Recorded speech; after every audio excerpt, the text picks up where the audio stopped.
PCOD, PCOS ഈ പേരിൽ അറിയപ്പെടുന്ന പ്രശ്നം ഇപ്പോൾ പേര് മാറ്റി PMOS എന്നൊക്കെ ആക്കിയിട്ടുണ്ട്. താങ്കൾക്ക് PMOS ഉണ്ടോ? ഉണ്ട്. എനിക്ക് PMOS ഉണ്ട്. അപ്പൊ ഈ മുറിയിലിരിക്കുന്ന 2 സ്ത്രീകൾക്കും PMOS ഉണ്ട്. മനസ്സിലായില്ലേ? അപ്പൊ നമ്മള് ബഡ്ഡീസ്. അപ്പൊ അതേ ഉള്ളു. അപ്പൊ നമ്മള് PMOS ഉള്ള ഒരു അതെനിക്ക് PCOD ഉണ്ട്. അത് നിനക്ക് 2 കുഞ്ഞുങ്ങളൊക്കെ ആയില്ലേ? ഇനിയിപ്പോ PCOD ഇരുന്ന എന്താ? അവിടെയാണ് ചോദ്യം.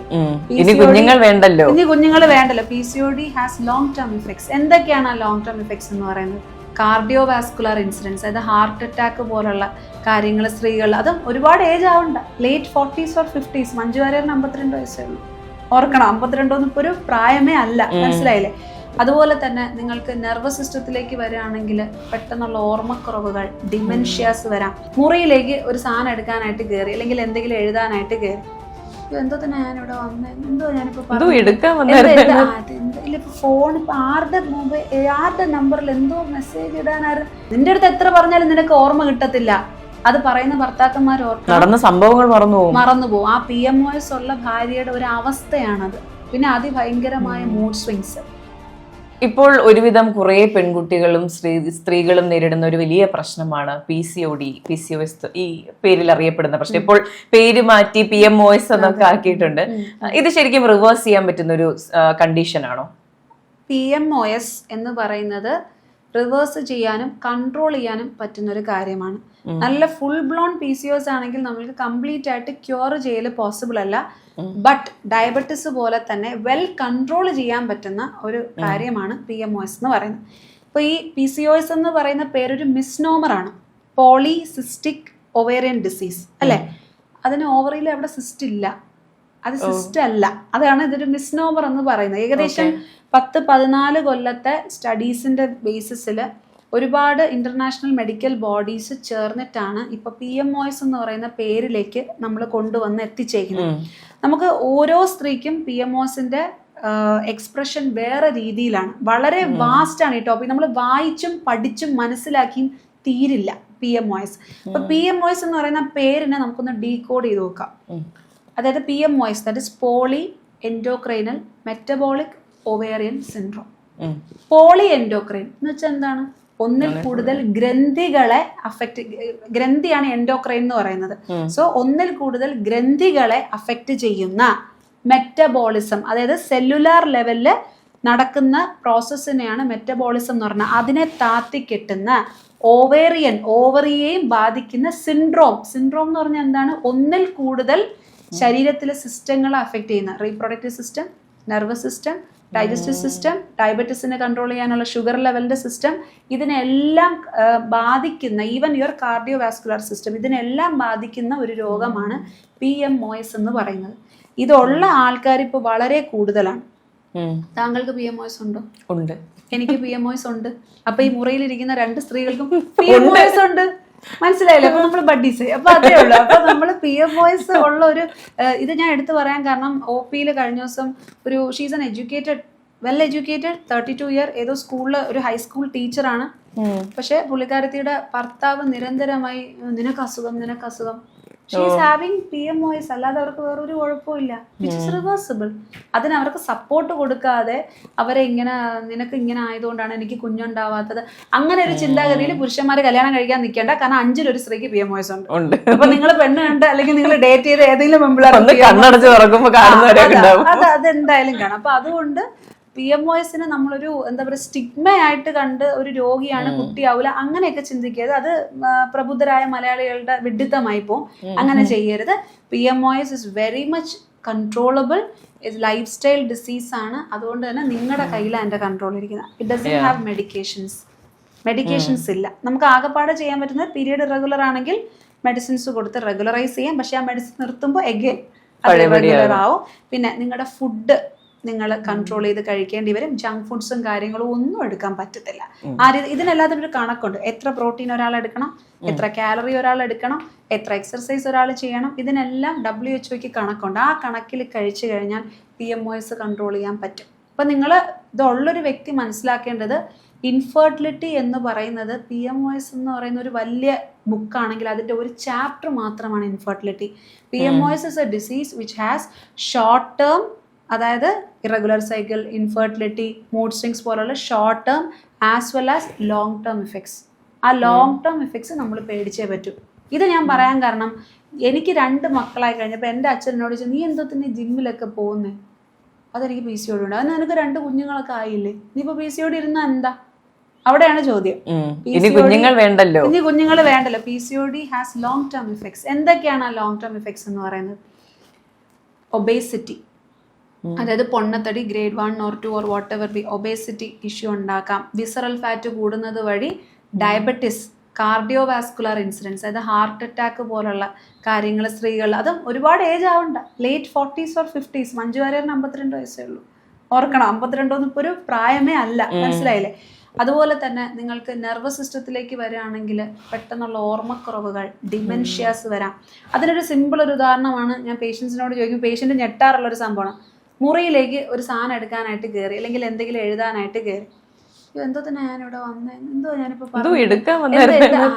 ഇല്ല, ഇപ്പോൾ ഫോൺ, ഇപ്പോൾ ആരുടെ നമ്പറിൽ എന്തോ മെസ്സേജ് ഇടാനായിരുന്നു.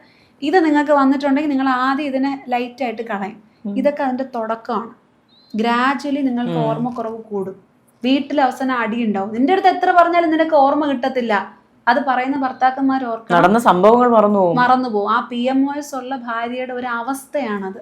പിന്നെ അതിഭയങ്കരമായ മൂഡ് സ്വിങ്സ്, ഭയങ്കരമായിട്ട് ദേഷ്യപ്പെടുക, അകാരണമായി ഡിപ്രഷനിലേക്ക് പോവുക, വിഷമിച്ചിരിക്കുക, കുറേ നേരം ഭക്ഷണം കഴിക്കാതിരിക്കുക, തോന്നുമ്പോൾ വാരി വലിച്ച് കഴിക്കുക, ഹാബിറ്റ് വൈസ് ഉണ്ടാകുന്ന ഇഷ്യൂസ്. പിന്നെ cancers, ovarian cancer, breast cancer, uterine cancer, corpus cancer syndrome, diabetes, ഇങ്ങനെയുള്ള രോഗങ്ങളെല്ലാം PCODയുടെ ലോങ് ടേം ഇഫക്ട്സ് ആണ്. അതുകൊണ്ട് കുഞ്ഞുങ്ങളുണ്ടോ ഇല്ലയോ, PMOS നിങ്ങൾക്ക് ഉണ്ടെങ്കിൽ അതിനെ വരച്ച വരയിൽ നിർത്തിയേ പറ്റുള്ളൂ. അതങ്ങനെ വെച്ചോണ്ടിരിക്കാൻ കൊള്ളാവുന്ന ഒരു രോഗമല്ല. അതെ, അപ്പോൾ വർക്ക്ഔട്ട് ചെയ്യുക, ഫുഡ് കൺട്രോൾ ചെയ്യുക, ഇത് രണ്ടുമാണ് സൊല്യൂഷൻ. അപ്പൊ നമ്മൾ ഈ PMOS ഉണ്ട്, അപ്പൊ എല്ലാവരുടെയും വിചാരം PMOSന് വെയിറ്റ് കുറയ്ക്കണം. അപ്പൊ ഞാൻ ഒരു കാര്യം ചോദിക്കട്ടെ, മെലിഞ്ഞ പെൺകുട്ടികൾക്ക് PCOD ഇല്ലേ? ഉണ്ട്. നല്ല മെലിഞ്ഞിരിക്കുന്ന, നല്ല ഉണങ്ങിയിരിക്കുന്ന, ഈ എല്ല് വെളിയിലോട്ട് തള്ളിയിരിക്കുന്ന ഒരു പേഷ്യന്റ് എനിക്കുണ്ടായിരുന്നു. ഇവിടെ ക്ലാവിക്കൽ ബോൺ ഫ്രാക്ചർ ആയിട്ട് അതിന്റെ എല്ല് ഇങ്ങനെ ഇരിക്കും. അത് ശ്വാസം വലിക്കുമ്പോൾ എനിക്ക് പേടിയാ, കാണുമ്പോൾ എല്ലിങ്ങനെ എഴുന്നേറ്റ് വരും. ആ കുട്ടിക്ക് വരെ PCOD ഉണ്ട്. അപ്പൊ അവിടെ എന്താണ് ഈ വണ്ണം കുറയ്ക്കുന്നത്? എല്ലാവരും പറയും PCOD ഉണ്ടോ വണ്ണം കുറയ്ക്കുന്നത്. You have to understand there are 2 things in PCOD. One is obese PCO, second one is lean PCO. ഇങ്ങനെ 2 PCO ആണ് ഉള്ളത്. ഒബേസ് PCO കമ്പാരിറ്റീവ്ലി എളുപ്പമാണ്, ലീൻ PCO ആണ് കുറെ കൂടെ പാട്. ഇവിടെ രണ്ടിടത്തും സംഭവിക്കുന്ന കാര്യം എന്തെന്ന് പറഞ്ഞാൽ നിങ്ങളുടെ മെറ്റബോളിസം കുറവാണ്. മെറ്റബോളിസം കുറവെന്ന് പറഞ്ഞാൽ സെല്ലുലാർ ലെവലിലുള്ള നിങ്ങളുടെ ഫങ്ഷൻസ് താന്ന ലെവലിലാണ് നിൽക്കുന്നത്. ഓവറിയിലെ അണ്ടം ഒരു കോശമാണ്, ഒരു സെല്ലാണ്. അപ്പൊ അത് വളർന്ന് വിരിഞ്ഞ് വന്ന് ഓവുലേഷൻ നടക്കണ്ടേ, അത് നടക്കുന്നില്ല PCOD പെൺകുട്ടികൾക്ക്. കാരണം മെറ്റബോളിസം ഇല്ല. എന്തുകൊണ്ടാണ് മെറ്റബോളിസം ഇല്ലാത്തത്? Insulin resistance. നിങ്ങൾ സ്ഥിരം കേൾക്കുന്ന സാധനമാണ് ഇൻസുലിൻ റെസിസ്റ്റൻസ്. എന്തുവാ ഇൻസുലിൻ റെസിസ്റ്റൻസ്? ആർക്കും അറിയില്ല. ഇൻസുലിൻ റെസിസ്റ്റൻസ് പറയാനേ അറിയാം. ഇൻസുലിൻ ഇപ്പൊ നമ്മളൊരു ഭക്ഷണം കഴിക്കുന്നു, നമ്മുടെ ശരീരത്തില് ഗ്ലൂക്കോസ് കൂടും അല്ലെ, നമ്മുടെ രക്തത്തിലെ പഞ്ചസാരയുടെ അളവ് കൂടുമ്പോൾ അതിനെ കൺട്രോൾ ചെയ്ത് 120 അല്ലെങ്കിൽ 130 താഴെ നിർത്തേണ്ട ജോലി ആരുടേതാണ്? ഇൻസുലിൻ്റെയാണ്. പാൻക്രിയാസ് ആണ് ആ ജോലി ചെയ്യുന്നത്. ഇൻസുലിൻ പ്രൊഡ്യൂസ് ചെയ്യുന്നു. ഇൻസുലിൻ ആ രക്തത്തിലുള്ള ഷുഗറിനെ കുറച്ചുകൊണ്ട് വരും. സെല്ലുകൾ തുറന്ന് അതിനകത്തേക്ക് ഷുഗർ കയറ്റി സെല്ല് ആ ഷുഗറിനെ മെറ്റബോളിസത്തിന് വേണ്ടി ഉപയോഗിച്ച്, കാരണം ഗ്ലൂക്കോസ് വേണമല്ലോ മെറ്റബോളിസത്തിന്, ഉപയോഗിക്കുന്നു.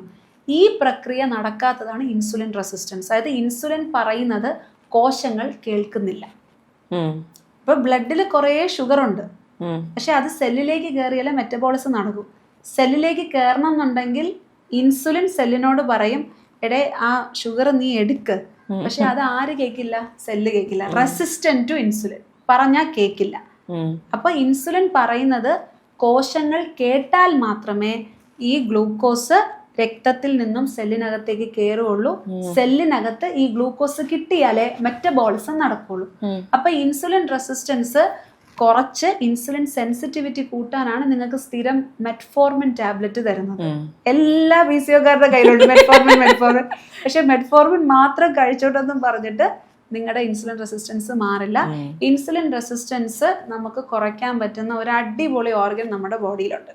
It is known as the organ of longevity. അതായത് നമ്മുടെ പ്രായത്തിനെ റിവേഴ്സ് ചെയ്യാൻ പറ്റുന്ന മെറ്റബോളിക് എൻജിൻ എന്ന് പറയുന്ന ഒരു ഓർഗൻ ഉണ്ട്. ഏതാണ് ഓർഗൻ എന്ന് അറിയാമോ? ഇല്ല. മസിൽസ്. മസിൽസ് ആണ് ആ ഓർഗൻ. നിങ്ങളുടെ ബോഡിയിലെ ഹോർമോൺസിനെ റെഗുലേറ്റ് ചെയ്യാൻ, നിങ്ങളെ യങ് ആക്കാൻ, നിങ്ങളുടെ ഇൻസുലിൻ റെസിസ്റ്റൻസ് കുറയ്ക്കാൻ എല്ലാം പറ്റുന്ന ഒരേ ഒരു അവയവം എന്ന് പറയുന്നത് മസിൽ മാത്രമേ ഉള്ളൂ. അതുകൊണ്ടാണ് നമ്മൾ പറയുന്നത് ജിമ്മിപ്പോ, ഹിറ്റ് യുവർ ജിമ്മിൽ പോയി ട്രെഡ്മില്ല് ചവിട്ടാനും സൈക്കിൾ ചവിട്ടാനും അല്ല പറയുന്നത്. പേഴ്സണൽ ട്രെയിനറിനെ എടുത്ത് അവരുടെ ഗൈഡൻസിൽ മസിൽസിനെ ആക്ടിവേറ്റ് ചെയ്തുള്ള എക്സസൈസസ് നിങ്ങൾ ചെയ്യണം. മസിൽ മാസ് ഉണ്ടെങ്കിൽ മെറ്റബോളിസം കൂടും. മെറ്റബോളിസം കൂടിയാൽ ഇൻസുലിൻ സെൻസിറ്റിവിറ്റി കൂടും. ഇൻസുലിൻ സെൻസിറ്റിവിറ്റി കൂടുമ്പോൾ മെറ്റബോളിസം പിന്നെയും കൂടും. PCOS കൺട്രോളായി.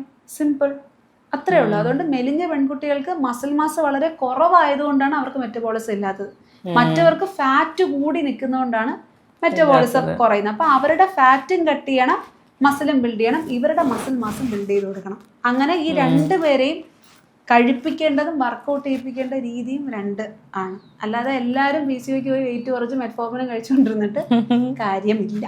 അതെ. അപ്പോൾ ഈ സ്ട്രെസ് ഇൻഡ്യൂസ്ഡ് PMOS എന്ന് പറയുന്നത് റിയൽ ആണോ? സ്ട്രെസ്, ഞാൻ പറയട്ടെ, ഈ സ്ട്രെസ് മാത്രം കൊണ്ട് PMOS ഉണ്ടാവില്ല. ബേസിക്കലി പ്രശ്നം വരുന്നത് ഞാൻ പറഞ്ഞല്ലോ, മെറ്റബോളിസം കുറയുന്നു. സ്ട്രെസ് കൂടിയാൽ മെറ്റബോളിസം കുറയില്ലേ? കുറയും. സ്ട്രെസ് കൂടുമ്പോൾ നിങ്ങളുടെ ഉറക്കം പോകുമ്പോൾ പിന്നെയും നിങ്ങളുടെ മെറ്റബോളിസം താഴും. സോ സ്ട്രെസ് ഇൻഡ്യൂസ്ഡ്, ഇപ്പൊ നിങ്ങൾ ഈ വെളിയിൽ നിന്ന് കഴിക്കുന്ന അനാവശ്യമായിട്ടുള്ള ഫുഡുകൾ, ജങ്ക് ഫുഡുകൾ, ഈ സാധനങ്ങളെല്ലാം നിങ്ങളുടെ ബോഡിക്ക് സ്ട്രെസ് ആണ്. That induces PMOS. അങ്ങനെയാണ്. അല്ലാതെ സ്ട്രെസ്സും എല്ലാ ഫുഡും കറക്റ്റായിട്ട് എടുത്ത് സ്ലീപ്പും റെഗുലേറ്റ് ചെയ്ത് സ്ട്രെസ് കൊണ്ട് മാത്രം PCO ഒന്നും ഉണ്ടാവത്തില്ല. Everything is Inter connected. പിന്നെ PCO വരാതിരിക്കാൻ, അല്ലെങ്കിൽ PCO കൺട്രോൾ ചെയ്യാൻ, അല്ലെങ്കിൽ ഒരു നോർമൽ വ്യക്തി അവന്റെ ദിനചര്യയിൽ, അല്ലെങ്കിൽ തന്നെ ഒരു നോർമൽ വ്യക്തി പാലിക്കേണ്ട കാര്യങ്ങളെന്ന് പറയുന്നത്, ദയവ് ചെയ്ത് ഈ ബേക്കറി ഐറ്റംസ് നിങ്ങളുടെ വീട്ടിലേക്ക് വാങ്ങിക്കാതിരിക്കുക. മനസ്സിലായി? Bakery is a place where you should not go. അവിടെ എന്താണ് നിങ്ങൾക്ക് ഹെൽത്തി ആയിട്ട് കിട്ടുന്നത്? ഓട്സ് ബിസ്ക്കറ്റ് ആണോ? ആ ഓട്സ് ബിസ്ക്കറ്റിന്റെ പാക്കറ്റ് തിരിച്ചു നോക്കിയിട്ട് അതിനകത്ത് ഇൻഗ്രീഡിയൻറ്റ് ലിസ്റ്റ് നോക്കണം. ഓട്സ് ചിലപ്പോൾ 5% കാണുള്ളൂ. മനസ്സിലായി? അപ്പം നമ്മൾ മലയാളികൾ ശീലിക്കേണ്ട ശീലം, സ്റ്റഡി അല്ലെങ്കിൽ learn to read the labels. അറിഞ്ഞുകൂടെങ്കിൽ അത് പഠിക്കുക തന്നെ വേണം. തിരിച്ച് അതിൻ്റെ ലേബൽ വായിച്ച് നോക്കി അതിൻ്റെ കണ്ടന്റ് നോക്കി തന്നെ ഫുഡ് കഴിക്കുക. അപ്പോൾ ആ ഒരു ബിഹേവിയർ കൊണ്ടുവരണം. ജങ്ക് ഫുഡുകൾ കംപ്ലീറ്റ് ആയിട്ട് അവോയ്ഡ് ചെയ്യുക.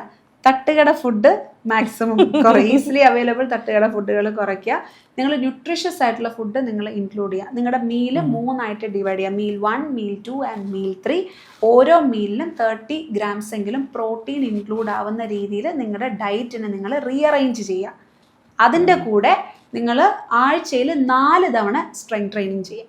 4 ദിവസം വേണ്ട, 4 പറ്റില്ല, 3 ദിവസം സ്ട്രെങ്ത് ട്രെയിനിങ് ചെയ്യുക. ഒരു 45 to 1 hour മാത്രം സ്ട്രെങ്ത് ട്രെയിനിങ് മതിയാവും.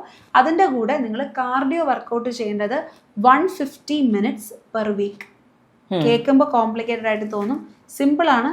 ആഴ്ചയിൽ 5 ദിവസം 30 minute നടക്കുക. ട്രെഡ്മില്ലോ സൈക്കിളോ, അതാണല്ലോ എല്ലാവർക്കും ഇഷ്ടം. അതൊരു അരമണിക്കൂർ. അത് സ്ട്രെങ്ത് ട്രെയിനിങ് കഴിഞ്ഞിട്ട് അരമണിക്കൂർ അതും കൂടെ ചെയ്ത് കഴിഞ്ഞാൽ സെറ്റായി, ഹിറ്റായി. നിങ്ങളുടെ ഫുഡ് കറക്റ്റായി, നിങ്ങളുടെ ഡയറ്റ് കറക്റ്റായി, ഇനി സ്ലീപ്പും കൂടെ കറക്റ്റാക്കി PMOS വരച്ച വരയിൽ അവിടെ. ഇനി കുറെ പേര് പറയുന്നൊരു കാര്യമുണ്ട്, ഞാൻ കുറെ വർക്കൗട്ട് ചെയ്ത് നോക്കി, കുറെ ഫുഡ് കൺട്രോൾ ചെയ്ത് നോക്കി, എന്നിട്ടും വണ്ണം കുറയുന്നില്ല എന്ന് പറയുന്നവരുണ്ട്. അത് അവിടെ ഒരു പ്രശ്നമുണ്ട്.